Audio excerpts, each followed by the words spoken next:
Valsi i luleve i trupës së baletit, të teatrit kombëtar, të operës dhe baletit pushtoi mbrëmjen e tenjte skenën e teatrit Petromarko, duke shndruar atë në magjike.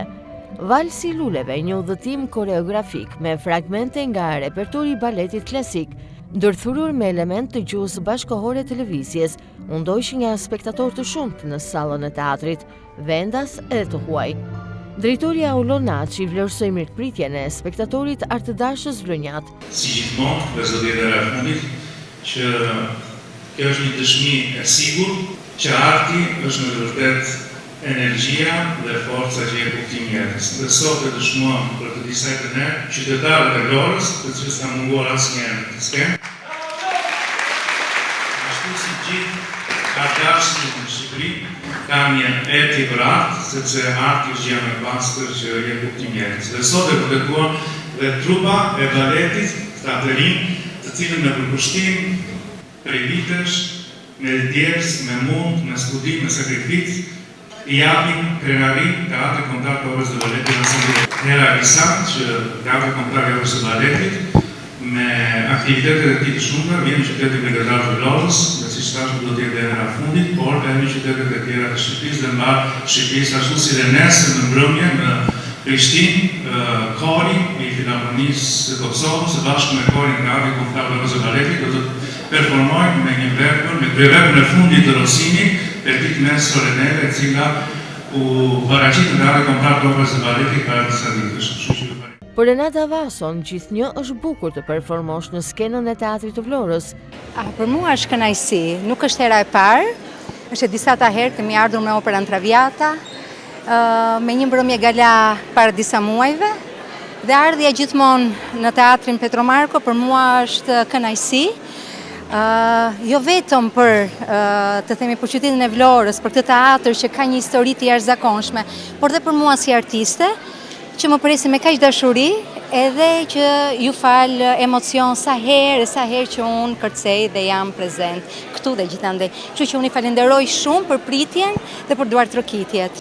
Programi krijoi një dialog të ndjeshëm mes traditës dhe modernes, duke ruajtur hijeshin klasike e duke pasuruar atë me shprehje të reja artistike, çka u vlerësua nga spektatorët e shfaqjes.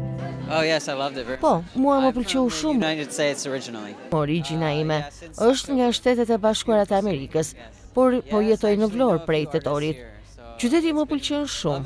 Aktualisht në qytet unë njoh disa nga artistët dhe janë persona shumë të mirë. Arti i shkëlqyer, qytet shumë i dashur. Sot në shfaqje më pëlqeu numri që u dha në mesin e saj një performancë mes një djali dhe një vajze. Mendoj se ishte shumë dramatike. Unë nuk ju a di emrat, por ishte performancë shumë e mirë.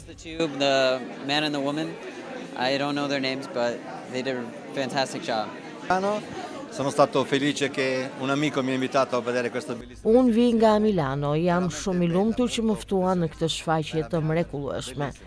Vërtet një shfaqje shumë e bukur, një shfaqje profesioniste. Më pëlqeu shumë si shfaqje, jam me pushime këtu, por e shijova vërtet shumë. Vërtet bravo për performancën. Bravissime. Non c'è da dire altro. Very good. Të them vetëm një gjë të them. Sala e mbushur plot, edhe kjo ishte gjë më e bukur. Që nuk isha parë një shfaqje të tillë. Që ka qenë shfaqja e fundit, ka qenë opera Traviata me Edith Mihalin e thonë në Vlorë. Edhe po shikoj prapë që ishte mbushur kjo skena, është mbushur salla plot. Kisha përshtypjen se do ishin pak vet, po ishte kjo tregon që edhe ai drejtori i teatrit Naçi, unë kam rastisur që kam parë dhe në bare një teatrin Balshoi në vitet 90, edhe ata me pjesë po ishte nuk ishte asnjë dallim, nuk mund të them nuk ishte dallim, po që më pëlqeu shumë. Bravo, urime dhe ju. Kjo natë e dedikuar baletit solli pranë publikut vlonjat bukurinë, disiplinën dhe emocionin që ky art përcjell, duke e kthyer skenën në një hapësirë ku lëvizja, muzika dhe ndjenja bashkohen në harmoni të plotë.